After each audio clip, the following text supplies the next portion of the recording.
जय हिंद साथियों, प्रारंभ मुंबई न्यूज़ से मैं जावेद शेख और इस वक्त हमारे साथ बात करने के लिए मौजूद है महाराष्ट्र प्रदेश कांग्रेस प्रवक्ता निजामुद्दीन राइन कि अभी इसे इजराइल के ऊपर सर 7 तारीख को हमास द्वारा हमला किया गया, उसमें हज़ारों लोग जो है की मृत्यु हुई है और 100 लोग के ऊपर करीब उन लोगों ने अरेस्ट किया हमास वालों ने।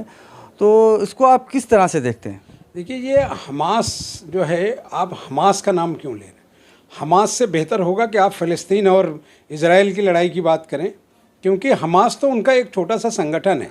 झगड़ा तो फ़लस्तीनियों से है ना, और फ़लस्तीन की ज़मीन पर जो है इजराइल बसा है।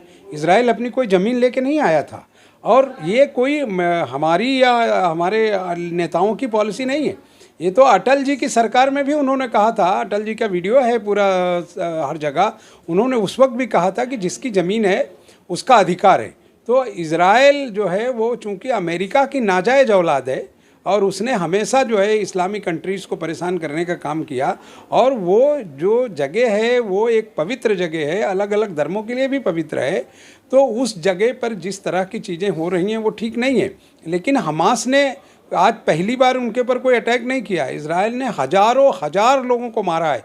पिछले जितने सालों से इजराइल वजूद में आया है उसने वहाँ सिर्फ लोगों को मारने का ही काम किया है। ऐसे ऐसे नौनिहाल बच्चे जो अपनी माँ का दूध पी रहे थे, आपने उनको गोली मारा है। औरतों को पीछे उनका हाथ बांध करके आपने उनको शूट किया है। सैकड़ों हज़ारों की तादाद में वीडियो है। तब इस तरह के देश या इस तरह के नेताओं की जुबान नहीं खुलती जो अब बात करते हैं कि हमास ने जो है इजराइल पर हमला किया।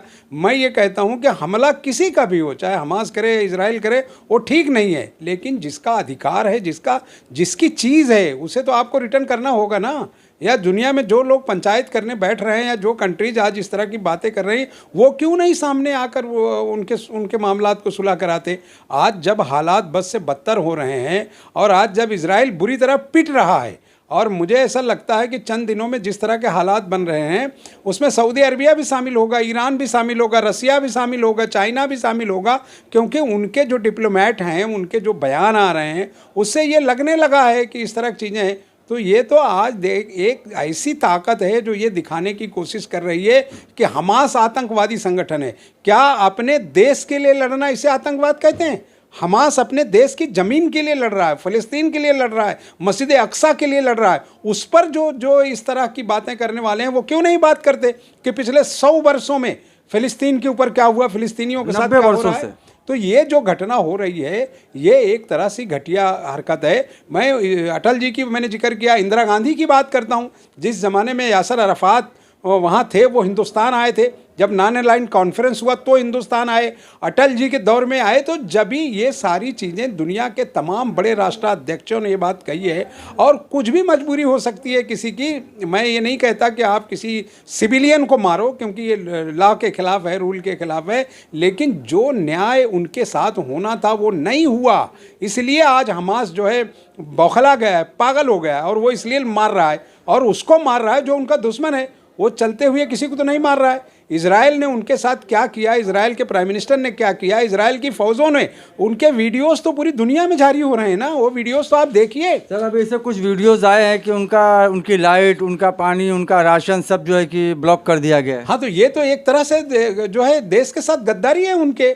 अगर कोई इंसान इस दुनिया में पैदा हुआ है तो जो भी सरकारें हों, किसी की भी हों, उनका अधिकार है कि उन्हें राशन पानी दें, उनको बिजली मुहैया कराएं उनके लिए। क्योंकि हम तो इस्लाम के मानने वालों के देश से और यहाँ लेकर कि हमारे प्रॉफिट से लेके सब ने इस बात के लिए कोशिश किया कि अगर जंग हो रही है या किसी से कुछ हो रहा है तो उसमें हम इंसानियत को ना खोएं, औरतों को नहीं मारें, बच्चों को ना मारें, किसी का पानी नहीं बंद करें, किसी को की ज़रूरियात की ज़िंदगी में जो चीज़ें आती हैं उसे ना बंद करें। लेकिन इजराइल तो एक तरह की दादागिरी कर रहा है ना।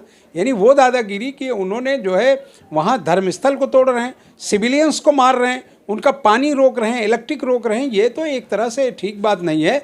और मैं कांग्रेस नेतृत्व को सलाम करता हूं कि उन्होंने जिस तरह से जो है फ़लस्तीन के साथ खड़े होने की बात की है। सारा देश, आज सारे देश में सर्वे कराइए, कुछ लोगों को छोड़कर, हालांकि कट्टरपंथी जो हैं वो भी इस बात से सहमत हैं कि हमास ने जो किया वो ठीक किया है। मैं किसी आतंकवादी संगठन को समर्थन नहीं करता, लेकिन इस बात के लिए हमारे जो पूर्वज नेता रहे हैं, चाहे स्वर्गीय अटल बिहारी जी रहे हों, चाहे स्वर्गीय श्रीमती इंदिरा गांधी रही हों, सब ने फ़लस्तीन की जो है मदद की है और उनके साथ खड़े रहे हैं। मैं तो चाहूँगा कि भारत सरकार को भी चाहिए कि वो इस दुख की घड़ी में अगर वो दूसरे देशों में जाके समझौता करा सकते हैं तो इसमें भी उनको पढ़ना चाहिए और दोनों के बीच का बेहतर रास्ता निकालकर फ़लस्तीनियों का जो हक़ है, जो उनकी मस्जिद अक्सा है, जो उनकी ज़मीनें हैं वो रियल में उनकी हैं, तो वो उन्हें देना चाहिए। सर मेरा एक आखिरी सवाल है, भारत सरकार खुलकर जो है कि इजराइल के समर्थन में आ गई, तो क्या ये नई डिप्लोमेसी है? नहीं, हम देशवासियों को ये समझ में नहीं आ रहा है। आज इस देश में जो सरकार काम कर रही है उसको इस देश की जनता ने 33% ही वोट दिया है। उसके बाद की जो जनता है वो सब एक साथ यूनाइटेड है।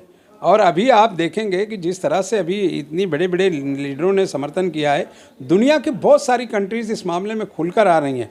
तो भारत को भी सोचना चाहिए कि इसे इसलिए प्रेस्टीज का मुद्दा नहीं बनाना चाहिए क्योंकि बहुत सारी चीज़ों पर शक है कि इजराइल की बहुत सारी चीज़ें हमारी मोदी सरकार और इसके पहले लोगों ने उसको उनका इस्तेमाल करना और यहाँ जो अक़लियतें बसती हैं उनके विरुद्ध करने के लिए इजराइल का हमेशा यूज़ किया है।